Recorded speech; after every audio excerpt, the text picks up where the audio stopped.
Hello friends, welcome to ரோஜா பூந்தோட்டம். இன்றைக்கி சேனலில் ஜாதி மல்லி வளர்க்குறத பற்றி தான் பார்க்க போகிறோம். ஸோ ஜாதி மல்லி நிறைய பேருக்கு பிடிக்கும், ஆனால் வந்து சரியாகவே வளராது, வச்சு ஃபெயிலியர் ஆகும். அதுக்கு காரணம் என்னன்னு பார்த்தீங்கன்னா, தண்ணி வந்து தேங்கி நிற்கிறது தான். அதனால் நீங்கள் செடி வச்சிங்க அப்படின்னா ட்ரைனேஜ் ஹோல்ஸ் நிறைய போட்டுக்கோங்க. தொட்டிக்கு அடியில் நல்லா ட்ரைனேஜ் ஹோல்ஸ் போட்டுட்டு அதுக்கப்புறம் செடி வைங்க. அதுக்கப்புறம் மண்கலவை ரொம்ப ரொம்ப ரொம்ப முக்கியம். ஸோ நர்சரியில் கொடுத்த செம்மண் அப்படியே நீங்கள் வைக்கணுன்னாலும் பரவாயில்ல, அப்படியே வைங்க. நம்ம கொடுக்குற மண்கலவை எப்படி இருக்கணும்னா, ஒரு பங்கு செம்மண், ஒரு பங்கு ஆத்துமண், ஒரு பங்கு கொக்கோபீட், இதை நல்லா கலந்துட்டு அதுக்கப்புறம் நீங்கள் செடி வைங்க. செடி வந்து சூப்பராக வளர்ந்துடும். இப்போ நான் தண்ணி ஊற்றுறேன் பாருங்கள், அதில் வந்து தேங்கியே நிற்கக்கூடாது, தண்ணி வந்து ஃபுல்லாகவே வெளியே வந்துடணும். இந்த மாதிரி நீங்கள் மண்கலவை ரெடி பண்ணிக்கோங்க. அப்போ தான் வந்து செடியோட வளர்ச்சி வந்து ரொம்ப சூப்பராக இருக்கும். நமக்கு வந்து தொட்டியில் அப்படியே தண்ணி நின்றுட்டே இருந்தது அப்படின்னா அந்த செடி வந்து சரியாக வளராது. அப்சார்ப் பண்ணிவிட்டு அப்படியே கீழே வந்துடணும். அந்த மாதிரி பாருங்கள். அதுக்கப்புறம் தண்ணி ஊற்றுறது ரொம்ப முக்கியம். எப்படின்னு பார்த்தீங்கன்னா, மழைக்காலம் நீங்கள் வாங்கிட்டு வந்து செடி வைக்கிறீங்க அப்படின்னா ஒரு நாள் விட்டு ஒரு நாள் தான் தண்ணி ஊற்றணும். இப்போது நான் வந்து மழை டைம் வந்துட்டு வாங்கிட்டேன்னு வைங்களேன், நவம்பர் மாதம், டிசம்பர் மாதம். ஸோ மழை தண்ணியே அதுக்கு வந்து அடிக்கடி மழை பெஞ்சிட்டே இருக்கும், தண்ணி வந்து அதில் நின்றுட்டே இருக்கும். அப்போது வந்து உங்களுக்கு தண்ணி ஊற்றணும்னு அவசியமே இருக்காது. ஒரு நாள் விட்டு ஒரு நாள் ஊற்றினா போதும். அப்படியே தொட்டு பார்க்கணும், அந்த மண் ஈரமாக இருக்கா என்னன்னு பார்த்துட்டு நீங்கள் ஊற்றினா போதும். வெயில் காலத்தில் மட்டும் தினமும் தண்ணி ஊற்றினா போதும். இது மட்டும்தான் ரொம்ப முக்கியம். நம்ம மழை காலத்தில் என்ன பண்ணுவோம், இதுக்கு வந்து நிறைய தண்ணி ஊற்ற என்ன ஆகும், இலைகள் வந்து அப்படியே காஞ்சிட்டே போயிடும். இலைகள் வந்து ப்ரௌன் ஆகுது அப்படின்னாவே என்ன அர்த்தம்னா, வேரில் வந்து பாதிப்பு இருக்குது அப்படின்னு தான் அர்த்தம். ஏன்னா சின்ன செடி வந்து எப்போதுமே இலைகள் வந்து காயக்கூடாது. இலைகள் வந்து நல்லா பச்சை பசேல்னு தான் வரணும்.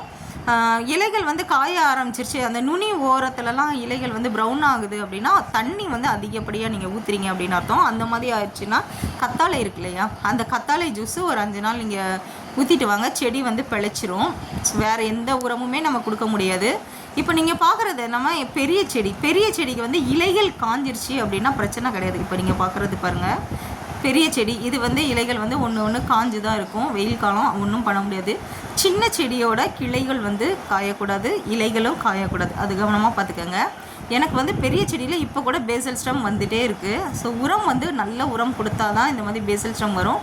ஸோ நான் வந்து எப்போவுமே இந்த வாழைப்பழத்தோல், மாதுளம் பழத்தோல், முட்டையோடு அது வந்து 15 நாளைக்கு ஒரு தடவை அது நான் அரைச்சி போடுவேன். அது போக ரோஸ் மிக்ஸ் வந்து போட்டு விடுவேன். அந்த ரோஸ் மிக்ஸ் போடும்போது தான் உங்களுக்கு செடியோட வளர்ச்சி இன்னும் நல்லாயிருக்கும். பூக்கள் எப்போவுமே நல்லா பூத்துட்டே இருக்கும். வெயில் காலம் தான் இப்போவுமே ஓரளவுக்கு எனக்கு பூக்கள் இருக்குது. காரணம் வந்து அந்த ரோஸ் மிக்ஸ் அப்படின்னு சொல்லலாம்.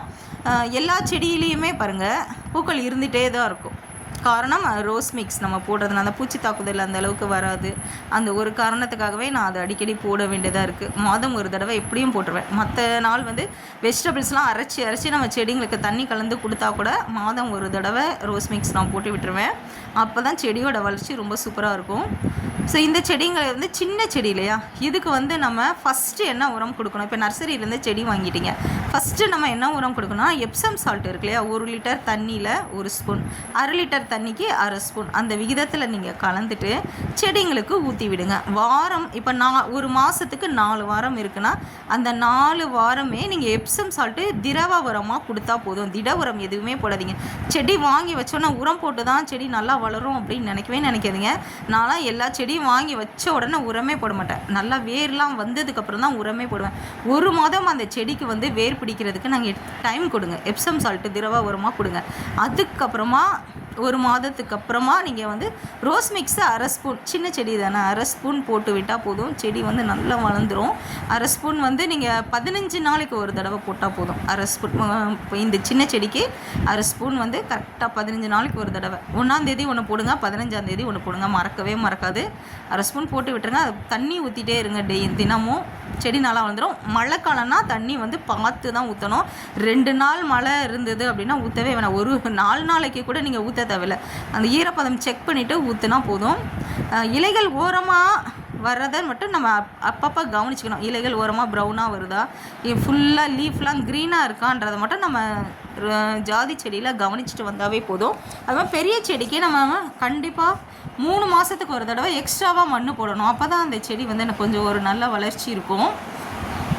இப்போ நீங்கள் பார்க்குறது பன்னீர் ரோஸ் மொட்டு வச்சிருச்சு. ஸோ இது ஜனவரி மாதம் வச்ச பன்னீர் ரோஸ் தான்.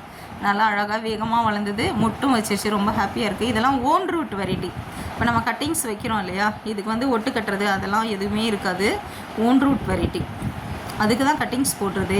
இதில் வந்து 7 இலைகள் பிரச்சனை எதுவுமே வராது இந்த பன்னீர் ரோஸில்.